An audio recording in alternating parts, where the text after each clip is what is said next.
My fiancé said, if you can't handle me spending weekends with my ex, maybe we're not right for each other. I said, you're spot on. Then I confirmed the Singapore job transfer she'd been begging me to decline. Hey Reddit, I am writing this from Singapore because I couldn't keep pretending my weekends didn't matter anymore. First night here, I slept 11 hours straight. No phone buzzing, no keys in the door at 11:07 p.m. No poetry club, lies, just quiet. That knot in my chest finally loosened for the first time in months. 3 years. That's how long I, 34 male, was with Valerie, 31 female. Met at some boring networking event where she pretended to care about constitutional law, and I pretended her brand management job was interesting. We were both there for free food and the tax write-off, so we hit it off. Started dating, moved in together after 18 months. 6 months ago, I proposed. Ring on her hand, venue booked. Her mom already acting like event planner and bride combined. Looking back, there was always something slightly off. Nothing I could point to specifically. Just this low-frequency hum in my gut that would spike at random moments. When she'd laugh a little too hard at her phone. When she'd take calls in the other room for no apparent reason. Nothing concrete, nothing actionable, just static. I filed it away. Figured I was being paranoid. Quick background because it matters later. I was a senior prosecutor in Multnomah County. Before that, a few years doing federal court support work. Point is, I've spent years drafting airtight agreements and watching people lie for a living. You learn to spot the signs whether you want to or not. Right after the engagement, my career dropped a bomb. A former supervising attorney from my federal days called me directly. Unusual move. Said a major tech company was building a legal operations center in Singapore. They wanted a US-trained attorney with courtroom experience to run their Asia-Pacific legal team. Job came through his old network. They're looking at you specifically, Matthew. Compensation package is ridiculous. Big base, equity, company apartment for the first year, full relocation. Spousal visa support if you want it. Senior legal director. At 34. Overseeing compliance, litigation strategy, and regulatory affairs across 12 countries. Can I think about it? Take a week. They're moving fast. That conversation changed how I approached the wedding. Not because I didn't love Valerie, because I was about to make major career decisions, potentially relocate internationally, and combine my life with someone else's. I needed clarity on the foundation we were building, so I did what any attorney would do when stakes get high. I drafted a prenuptial agreement, went home that night and told Valerie about both developments over dinner. She was barely touching her food, texting someone the whole time. First, I mentioned the Singapore opportunity. She looked up from her phone like I'd asked her to solve calculus. Singapore? Like the country? Yeah. Great package, director title, they'd cover your visa, company apartment. Matthew, no. Didn't let me finish. I can't leave my family. My mom would be devastated. We have a wedding to plan. Her mom. The same mom she saw maybe twice a month for brunch, where she complained about her mom's boyfriend choices. The wedding she'd barely discussed in weeks. It's just something to consider. Could be an adventure. I'm not considering it. That edge in her voice she got when she thought I was being difficult. Portland's home. Tell them no. Her phone buzzed again. She glanced at it, smiled slightly, then set it face down on the table. That gut hum again. Louder this time. Here's where I made a decision that turned out to be the smartest instinct I had. Didn't tell her I was declining. Didn't tell her I was accepting either.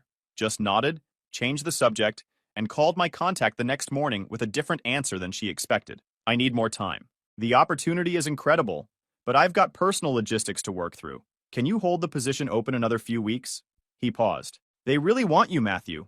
I can probably get you 3 weeks, maybe 4, but they won't wait forever. That's all I need. Keep me in the running. Valerie assumed I'd done what she told me. Never asked for confirmation. Never followed up. Just moved on like my compliance was a given. That told me more about how she saw our relationship than any conversation could have. Then I brought up the prenup. That same week. Before we get deeper into wedding planning, I want to talk about a prenuptial agreement. She stiffened immediately. Put her phone down for the first time in an hour. A prenup? You don't trust me? This isn't about trust. It's about risk management. Kept my voice level. Professional. The same tone I'd use explaining discovery procedures to a new paralegal. I'm a prosecutor with potential private sector opportunity. International relocation might be on the table eventually. My professional liability exposure is significant. A prenup protects both of us and makes sure we're aligned on expectations. What kind of prenup are we talking about? Standard asset protection framework. Separate property stays separate. Joint acquisitions split equitably based on contribution. Spousal support structured fairly based on marriage length and circumstances. Paused. Let that settle. And a few transparency clauses. Standard and high-value agreements. Transparency clauses. Full disclosure of any prior romantic or sexual relationships with people either of us maintains ongoing contact with. Complete honesty about the nature of current friendships that overlap with past relationships. Watched her face carefully. And a mutual commitment to avoid private one-on-one overnight stays or extended weekend activities with prior partners without discussion and agreement. She went quiet. Not the thinking quiet. The caught quiet. I've seen that silence in deposition rooms when someone realizes the question they just got asked has no good answer. That's really specific, Matthew. It's standard in high asset agreements. I've reviewed dozens of them. Prevents complications and misunderstandings down the road. Clear expectations. Clear consequences. The financial stuff is fine. Her voice had changed. Tighter. More controlled. But that last part about prior partners feels like you're trying to control who I spend time with. I'm asking for transparency about past relationships that overlap with current friendships. Nothing more. If there's no overlap, the clause is irrelevant. If there is overlap, we discuss it like adults and establish boundaries together. What if someone I dated years ago is just a friend now? Am I supposed to file a formal report every time I grab coffee with someone? If you're in regular contact with them, spending significant time together, then yes, disclosure. That's the point of the clause. She stood up, started pacing. That nervous energy she got when she was cornered. This is insane. You're treating our marriage like a business contract with compliance requirements. Marriage is a contract, Valerie. Literally, the state issues a license. There are legal obligations, property implications, tax consequences. I'm just making sure the terms are clear before we sign. If everything's above board, this document costs us nothing but a conversation. I'm not signing something that polices my friendships. Then we need to talk about why that clause specifically bothers you when the financial terms don't. That's when it happened. The slip that changed everything. Because it's invasive. What? I have to disclose that Brody and I dated for like 2 months 5 years ago? It was nothing. Ancient history. We're just friends now, and it's none of your business what we were before. Stopped. Processed. Let the words hang in the air between us like smoke from a controlled detonation. Dated? Her face froze. Color draining in real time. I watched her replay her own words in her head and realize what she just admitted. That's not what I meant. That's exactly what you meant. And it's exactly what you said. You said he was a friend from Seattle. Someone you used to know? An old buddy who just moved back to town? You never once mentioned you dated him, Valerie. It was barely anything. You've been spending time with him. Weekends, Saturdays for sure, sometimes Sundays. Every week for the past 3 weeks since he moved back. You told me it was a poetry club. It is a poetry club. Valerie, you once asked me if brevity was a cheese. You read Instagram captions and think they're too long. You don't read poetry. Kept my voice flat. Controlled. The same tone I used when I knew a witness was about to perjure themselves. What's the actual situation with Brody? She started crying. The angry kind. Not sad. Defensive. It's not what you think. Brody needed support when he moved back. He's going through stuff. Adjusting to being back in Portland. Full name. What? His full name. I want to know exactly who my fiancée has been spending her weekends with while lying to me about where she was. Brody. Just Brody. I don't see why his last name matters. Timeline. When exactly did you two date? 5 years ago. 2 months. Maybe 3 months. It ended badly, but we stayed friends. That's all. Why did you hide that he was your ex? Because I knew you'd react exactly like this. You'd make it into something it isn't. Like what? Asking reasonable questions? Wanting the transparency I literally just asked for in a prenup? Sat down. Opened my laptop. Here's what's going to happen. You're going to tell me everything about your current relationship with Brody. The truth this time. And I'm going to verify it. Because right now, you've lied about his history with you. Lied about what you've been doing on weekends. And just admitted the Poetry Club story was cover for spending time with your ex. I didn't lie about Poetry Club. Pulled up the Poetry Club's public events page. Took 10 seconds to find through a simple search. Portland Poetry Collective. Professional website. Clear schedule posted for the entire year with dates, times, locations. They meet first Fridays, monthly. Have for 3 years running. No Saturday sessions listed anywhere. No weekly meetings of any kind.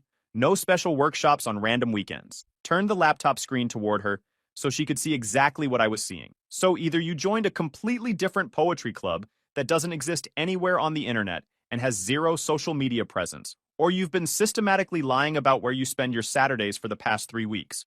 Which one is it, Valerie? Try again, and think carefully before you answer. The color drained from her face completely. That moment when someone realizes the lie is dead. One more chance, Valerie. Full honesty. What have you actually been doing with Brody every weekend? She sat down, hands shaking. We just hang out, talk, watch movies at his place, sometimes grab food. It's not what you're making it sound like. Every weekend, 6-hour blocks minimum, while telling me you're at poetry club. Close the laptop. I'm done with this conversation. Matthew, nothing physical has happened. Even if that's true, and frankly I doubt it, you hit a prior relationship, invented cover stories, and spent 3 weeks lying directly to my face about where you were and who you were with. That's enough. Trust is gone. I don't need to prove anything beyond what you've already admitted. She switched tactics, leaned forward, reached for my hands with that soft look she'd use when she wanted something. Baby, you know I love you. Brody's nothing. He's just comfortable, familiar. You're the one I'm marrying. Pulled my hands back. Comfortable enough to lie about. Familiar enough to hide. You're twisting everything. I'll stop seeing him. I'll cut him off completely. Block his number, delete him from everything. If you can't handle me spending weekends with him, maybe we're not right for each other. There it was. The ultimatum. Delivered like a weapon. Like she thought I'd fold under the threat of losing her. Like I'd apologize for asking questions. Beg her to stay. Promise to never bring up Brody again. Like I'd accept being lied to, because the alternative was being alone. Wrong guy for that play. She'd misread me completely. You're spot on. We're not right for each other. Held out my hand. Palm up. Waiting. Voice completely level. Give me the ring. Her expression cracked. Confidence collapsing in real time like a building with its foundation pulled out. What? The engagement ring. The one I bought. The one I put on your finger when I thought we were building something real. Give it back. Now. Matthew? I was just frustrated. I didn't mean it like that. Ring. Now. Or my attorney handles the recovery process, and it gets a lot more complicated for both of us. No. She clutched her hand to her chest, covering the ring with her other palm like a child protecting a toy. You're overreacting. This is a misunderstanding. We can work through this like adults if you just calm down. We are working through it like adults. That's exactly what this is. I asked for honesty in a prenuptial agreement. You gave me weeks of lies instead. Now I'm terminating the engagement and requesting return of the ring. That's how adults handle breach of trust in contractual relationships. Stood up, walked to the bedroom closet, started pulling out suitcases. What are you doing?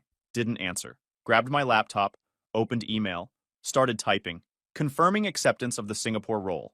I'm in. Available to start in 2 weeks. Please send relocation paperwork. Sent. You're not serious? Her voice cracked. Panic setting in. You said you turned that down. No, I didn't. You told me to turn it down. I never said I did. I kept it on the table because I don't make irreversible career decisions based on someone else's demands without thinking it through first. Started pulling clothes from hangers, folding them into the suitcase. Methodical. Efficient. Turns out that was the right call. You lied to me. I didn't confirm or deny. You assumed. There's a difference. Kept packing. And that's rich coming from you right now. She switched tactics. Went from angry to pleading in that whiplash way manipulative people do when intimidation fails. Grabbed my hands. Made her eyes bigger. Voice softer. The whole performance. Baby, please, we can work through this. Every couple has rough patches. This doesn't have to end everything we've built. Removed her hands from mine. Gently but firmly. Valerie, I asked for one thing. Transparency. Honesty about past relationships. You responded by hiding an ex, lying about your weekends, and then threatening to end things when I pushed for the truth. Kept packing. Every choice you made in the last 3 weeks told me exactly where I stand in your priorities. Now I'm making choices that reflect mine. How did this escalate so fast? It didn't escalate. It clarified. The situation was always this. I just didn't have the information until now. Zipped the first suitcase. Pulled out another. Your stuff will be in the hallway tomorrow. You have 24 hours to collect it. She grabbed her purse. Hands shaking. Mascara starting to run. You'll regret this, Matthew. You're throwing away 3 years over nothing. I'm throwing away 3 years of lies. That's not nothing. That's everything. Didn't look up from packing. Close the door on your way out. She slammed it so hard the neighbor's dog started barking. Good riddance. 20 minutes later, my phone started buzzing. Babe, let's talk. We can't end 3 years like this. I'll stop seeing Brody. Completely. If it bothers you this much. Matthew, this is childish. You're being dramatic. Can we please just talk? Then the tone shifted around midnight. You know what? Brody actually listens to me. He doesn't interrogate me like I'm on trial. Maybe I should have picked him in the first place. Fine. Don't respond. See how far that silent treatment gets you. You're going to die alone with your prenups and your checklists. Then at 1:47 a.m., I gave you 3 years, Matthew. 3 years of my life. And this is how you repay me? I could have been with someone who actually appreciated me this whole time. Brody never made me feel like I was being cross-examined just for having friends.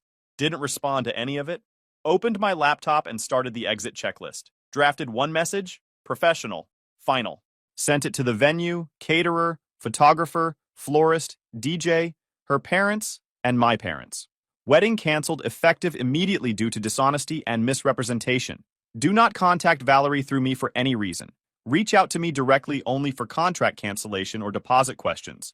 Thank you for your understanding. Then opened my banking app and started separating finances. We'd kept accounts separate, thank goodness. No joint credit cards to untangle, no shared investments. Clean break on the money side at least. Texted my buddy Jake. Need a favor? You still looking for a sublet?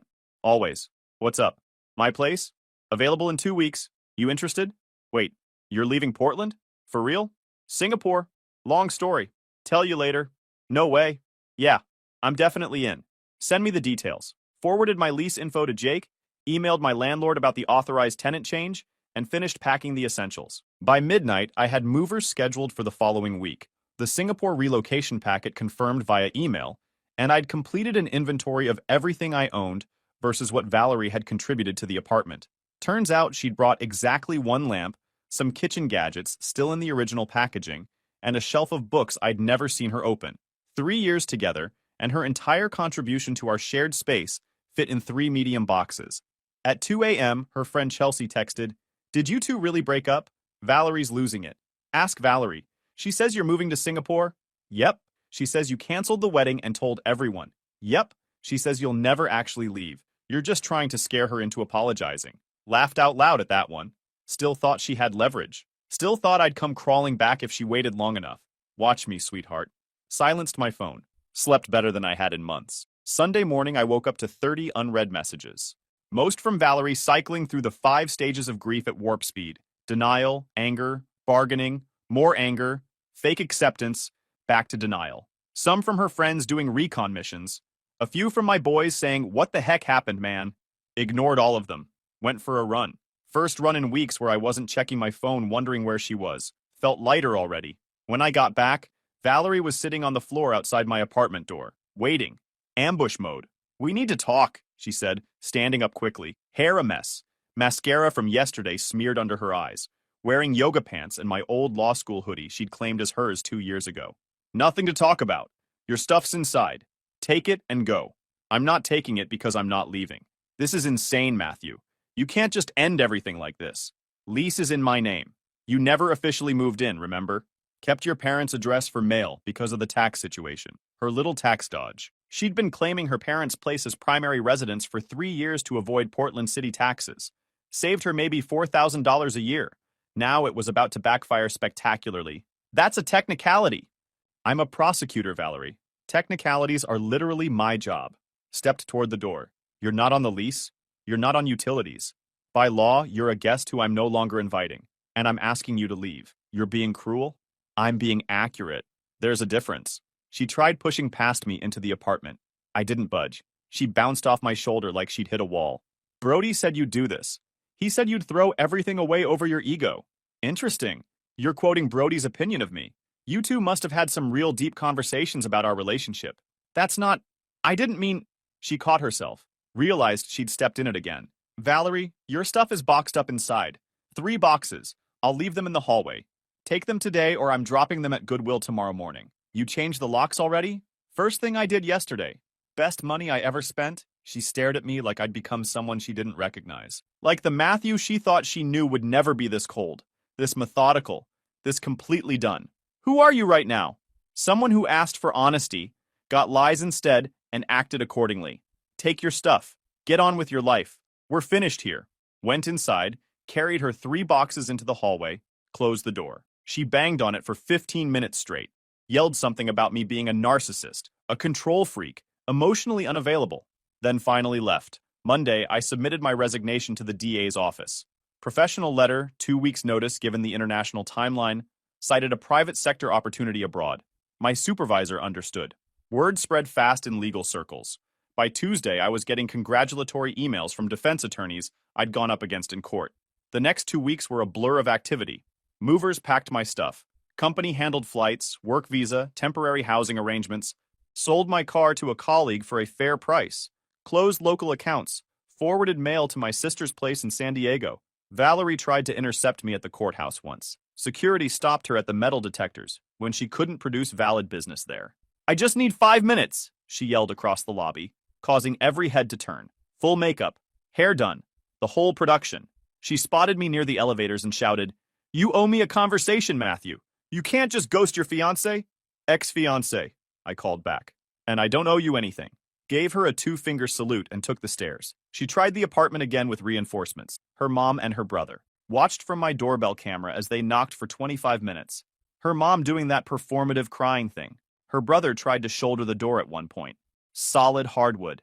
He bounced off and grabbed his shoulder in pain. Her mom yelled through the door about how I was destroying her daughter and how Valerie gave you the best years of her life. Eventually, the building manager came up to investigate the noise complaint. They left when he threatened to call the cops for trespassing. Small victories. Emailed my landlord. Unauthorized visitors harassing tenant. Documenting for record. Requesting formal trespass warning. Last Friday in Portland, I posted a photo on Instagram. Passport and boarding pass on my kitchen counter. Caption, "New chapter starts now." Comments exploded. Mostly support. Chelsea DM'd me within the hour. She's planning to go to the airport tomorrow. Just so you know. Cool. I'll already be through TSA pre-check before she finds parking. Saturday morning, 6 a.m. packed, Ubered to PDX, checked bags at the counter without issue. As I walked toward the security checkpoint with my carry-on, Valerie appeared out of nowhere like she'd been camping in the terminal waiting. Sweatpants, messy bun, puffy eyes with dark circles underneath, coffee cup shaking slightly in her hand. "Matthew, wait. Please, just give me 2 minutes." "How did you know my flight time?"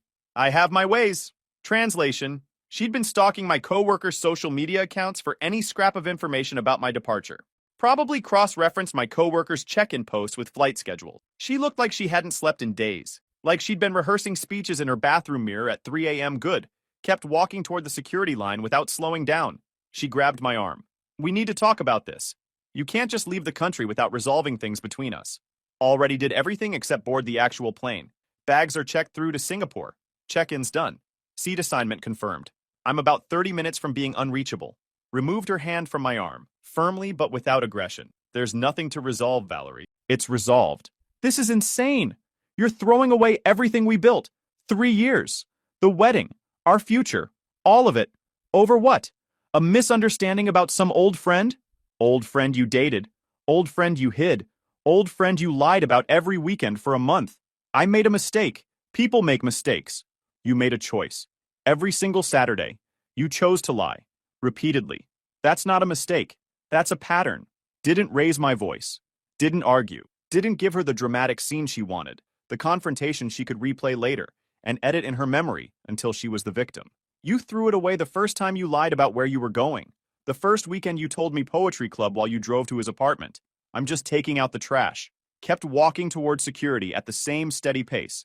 "Matthew, you can't do this." Walked through the TSA checkpoint without looking back once. She stood there frozen, mouth open, until a TSA agent asked her to clear the area because she was blocking the flow of passengers behind her. Singapore hit different from the second I landed. Changi Airport was like stepping into a sci-fi movie. Botanical gardens inside the terminal. A 40-meter waterfall cascading through the center atrium. Floors so clean you could eat off them. Portland's airport had a carpet that smelled like regret and broken dreams.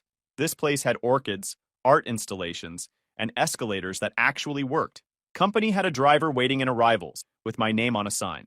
Took me straight to the apartment in Tanjong Pagar. 28th floor, floor-to-ceiling windows overlooking the harbor, 2 bedrooms, modern kitchen with appliances I'd need to learn how to use. Furniture was minimal but tasteful. Everything was new and clean. Job started Monday. Met with the general counsel, walked through the regional structure, got briefed on the cases and matters I'd be overseeing. Team was solid. 12 attorneys spread across Singapore, Hong Kong, and Sydney offices. The senior associate was a local guy with a Cambridge law degree who knew his stuff cold. Could have resented the American parachuting in to run things. Instead, he handed me a detailed brief on every pending matter and said, "Welcome. We're glad someone's finally running this division properly." First month was controlled chaos, learning regulatory frameworks across 12 different jurisdictions, building relationships with outside counsel firms, putting out fires that had been smoldering for months under the previous leadership, worked 14-hour days and didn't mind it one bit. There's something about starting fresh somewhere new. No baggage trailing behind you. No history to explain. No one who knows you as that guy whose fiancée was sneaking around with her ex. Just work and possibility, and the chance to prove yourself on merit. Closed 3 deals my predecessor had stalled on for months. Restructured the contract review process to cut turnaround time by 40%. Started a weekly strategy session that my team actually showed up to on time because they wanted to be there.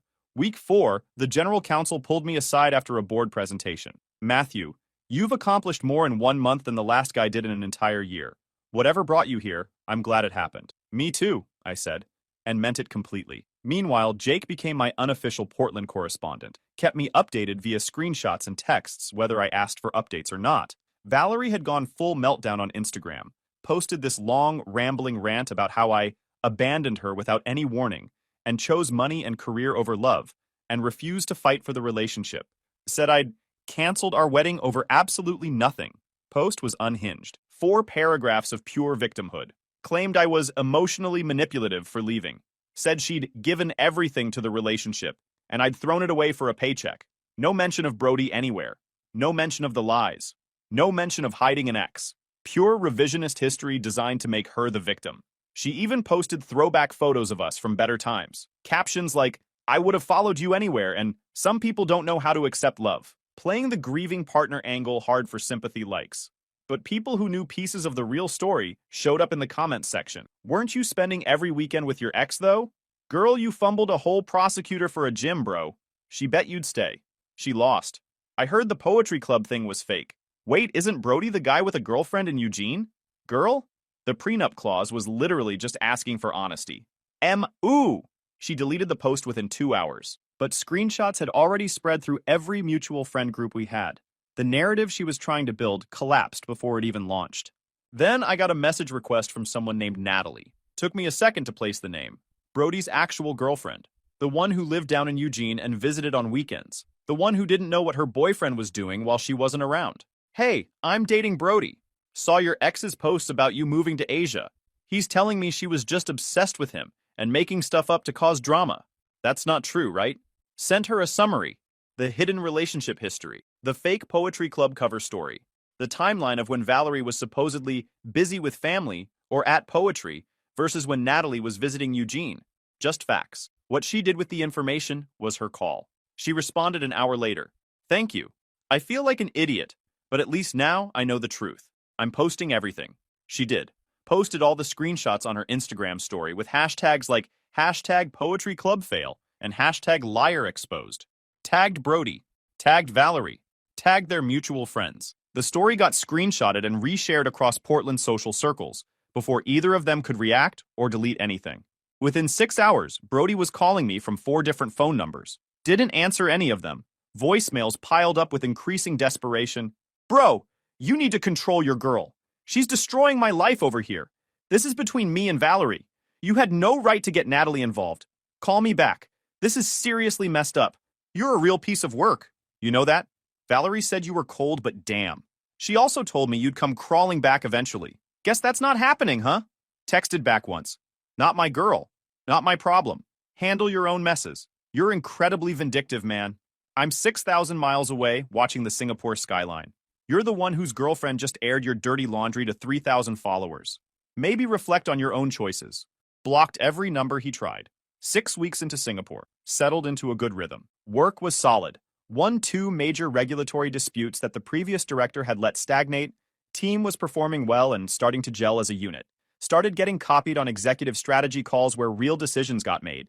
Found a climbing gym near my apartment with a decent expat community. Made some friends who knew nothing about my Portland history. Learned which hawker stalls had the best chicken rice and which food courts to avoid. Then my building's concierge called up to my unit one random Tuesday evening. Mr. Matthew, there's a woman in the lobby asking for you. American. Says she's your fiancée.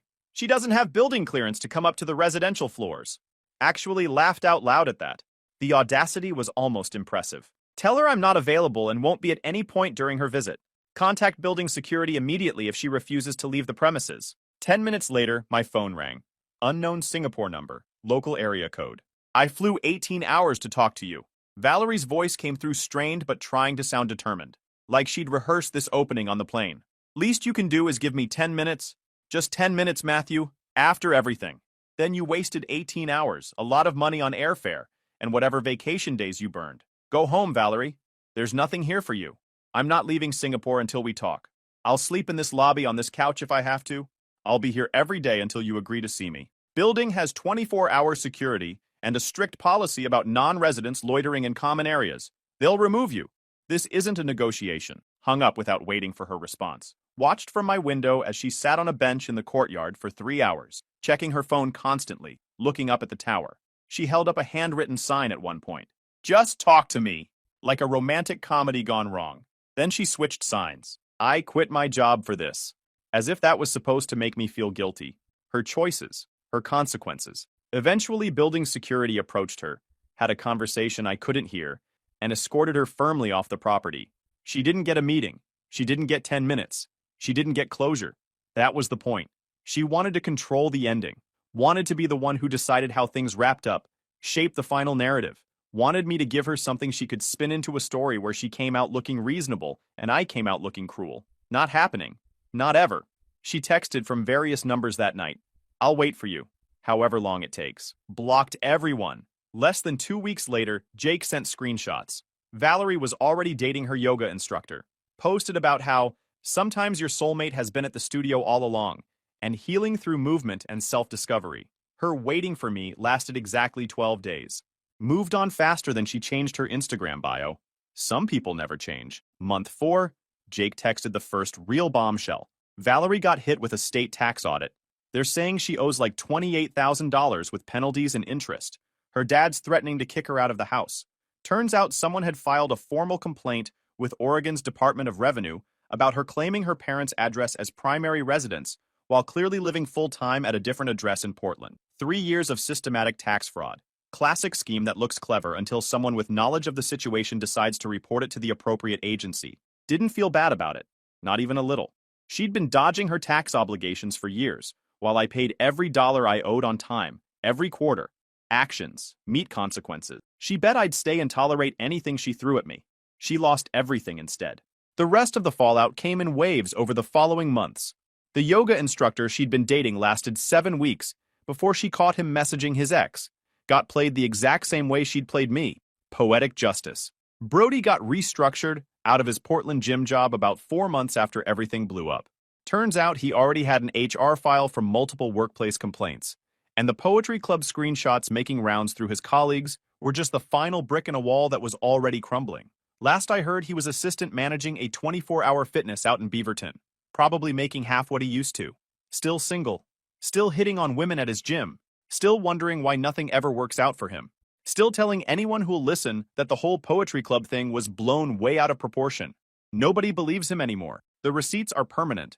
Guys, we are so close to hit 100,000 subscribers on this channel. If you are not subscribed to the channel, please consider subscribing. It really helps hit that 100,000 mark. Thanks for making this dream come true.